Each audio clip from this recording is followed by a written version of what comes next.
या जो सिंध के इलाके में बिहारी मुसलमान हैं, जिनको बिहारी मुसलमान कहा जाता है, जो उत्तर प्रदेश के भी रहने वाले, अगर वो हिंदी भाषी हैं तो उनको बिहारी मुसलमान लोग कहते हैं, वो अगर वहाँ गरीब हैं, वो उनका उत्पीड़न हो रहा है तो आप क्यों नहीं देंगे? पाकिस्तान के अहमदिया मुसलमान क्यों नहीं देंगे उनकी नागरिकता? सबसे ज़्यादा डिप्राइव्ड है, सबसे ज़्यादा भेदभाव उनके साथ हो रहा है। नेपाल में अगर कोई मुसलमान है तो क्यों नहीं देंगे? असल मकसद इनका कोई बाहर के अल्पसंख्यक नहीं है, बल्कि हिंदुस्तान के भीतर जो अल्पसंख्यक है उनको दिखाना है कि तुमको हम दोयम दर्जे का नागरिक समझते हैं और तुम्हारे धर्म से ताल्लुक़ रखने वाले लोग को हम हिंदुस्तान के अंदर नागरिकता नहीं देंगे। नमस्कार, आप देख रहे हैं सिटी पोस्ट लाइव और मैं हूं आपके साथ हर्षिता प्रताप सिंह। कल यानी कि सोमवार को भारत सरकार ने सीए लागू कर दिया। ये शुरू से ही विवादों में रहा है और अब भी जब इसे लागू किया गया है, इसको लेकर काफी विवाद चल रहे हैं। जो विपक्ष है वो लगातार इसको लेकर भाजपा सरकार पर हमलावर है। इसी क्रम में भाकपा माले के विधायक संदीप सौरभ का भी बड़ा बयान सामने आया है। उन्होंने कहा कि इलेक्टोरल बॉन्ड के मुद्दे से भटकाने के लिए अचानक इन्होंने सीए का जो कानून है वो लागू कर दिया है। अचानक इसकी नोटिफिकेशन जारी की गई है। संदीप सौरभ बड़े आरोप लगाते नजर आ रहे थे भाजपा सरकार पर। यहां तक कह डाला कि इसका मूल उद्देश्य ये नहीं है कि जो आसपास के देशों के नागरिक हैं जिनके साथ अत्याचार हो रहा है उसे हम नागरिकता दिलाएं, बल्कि इनका उद्देश्य केवल ये है कि जो भारत के मुसलमान हैं उन्हें नीचा दिखाया जा सके, उन्हें ये बताया जा सके कि वो दोयम दर्जे के नागरिक हैं इस देश में। आपको बता दें, इस पूरे मुद्दे पर संदीप सौरभ जमकर हमलावर है भाजपा पर। क्या कुछ कह रहे हैं, पहले आप वो सुने। देखिए, सीए तो इसलिए लाया गया, सीए तो लोग चाहते थे पहले से लाना, लेकिन कल जिस तरीके से आनन फानन में शाम को सीए की घोषणा की गई, ये सीधे सीधे लगता है कि देश के अंदर लोगों के अंदर जो चर्चा चल रही है पिछले कई दिनों से कि आज़ाद हिंदुस्तान का सबसे बड़ा करप्शन, सबसे बड़ा भ्रष्टाचार जिसने देश के लोकतंत्र की धज्जियां उड़ा दी, इलेक्टोरल बॉन्ड, उसको कैसे मैनेज कर लिया जाए। और आज के हिंदी अखबारों को देख करके हम यही जो अंदाज़ा था वही हुआ। सारे फ्रंट पेज के बड़े बड़े जो न्यूज़ हैं वो सिर्फ सीए पे है, जबकि कल सुप्रीम कोर्ट ने जो ऐतिहासिक फैसला दिया है, एसबीआई के बहाने सरकार को जो फटकार लगाई है उसको साइड में रख दिया गया। यही बीजेपी चाहती थी, लेकिन ये मैनेजमेंट ज़्यादा दिन चलेगा नहीं।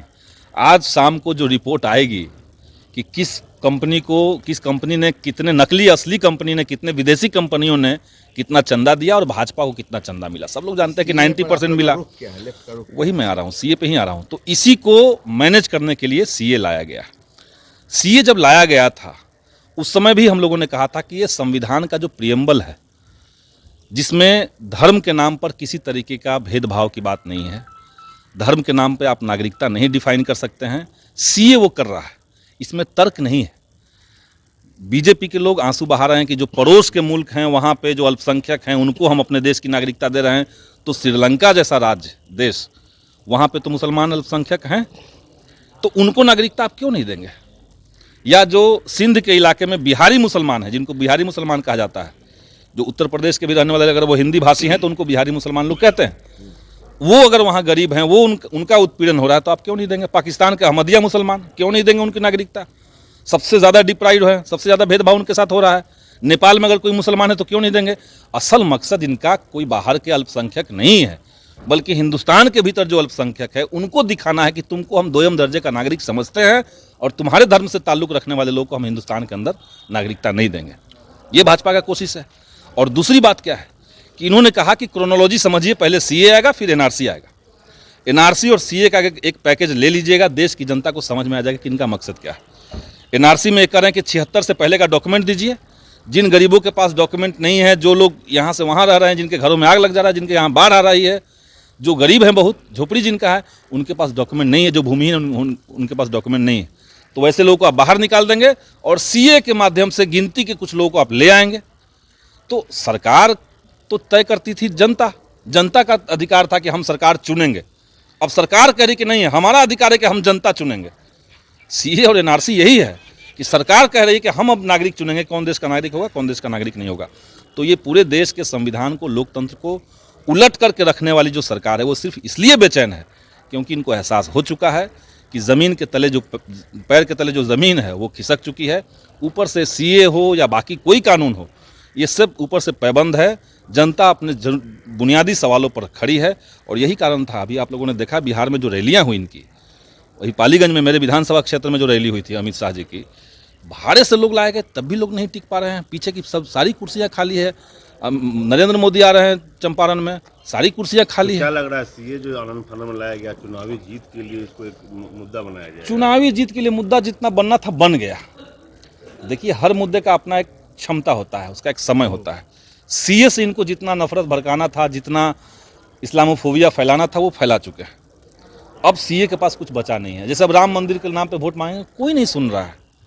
जनता का सवाल है रोजगार, जनता का सवाल है लोगों के संसाधनों पे देश का नियंत्रण हो, प्राइवेटाइजेशन खत्म हो देश के अंदर, ठेका पट्टा सिस्टम खत्म हो। ये जनता का सवाल है, महंगाई जनता का सवाल है। आप बाकी चीजें करते रह जाएंगे। आप सुन रहे थे भाकपा माले के विधायक संदीप सौरभ बड़ा आरोप लगाते नजर आ रहे थे भाजपा पर। एक तरफ तो कह दिया कि इलेक्टोरल बॉन्ड के मुद्दे से भटकाने की ये कोशिश है, तो वहीं दूसरी ओर ये भी कह दिया कि इस सरकार की मंशा ये है कि पहले जो जनता के द्वारा सरकार चुनी जाती थी, अब जो सरकार है वही जनता को चुनेगी, वही ये चुनेगी कि देश में कौन से लोग रहेंगे और कौन से लोग नहीं रहेंगे। साथ ही उन्होंने ये भी कहा कि इस देश के नागरिकों का मुद्दा सीए नहीं है, इस देश के नागरिकों का मुद्दा रोजगार है और उन्हें क्या संसाधन मिल पा रहे हैं या नहीं, ये उनका अहम मुद्दा है। लेकिन इन सब मुद्दों से भटकाने की कोशिश है। हालांकि जो जनता है वो इन मुद्दों पर अब भटकने वाली नहीं है। इन मुद्दों पर अब जनता वोट भाजपा सरकार को नहीं देगी। बड़े आरोप लगाते नजर आ रहे थे भाकपा माले के विधायक संदीप सौरभ। क्या कुछ कहा भाजपा सरकार पर निशाना साधते हुए, ये हमने आपको सुनाया। फिलहाल इस खबर में इतना ही। आप आगे की खबरों के लिए देखते रहिए सिटी पोस्ट लाइव। इस वीडियो को लाइक करें, शेयर करें और चैनल को सब्सक्राइब करना ना भूलें। धन्यवाद।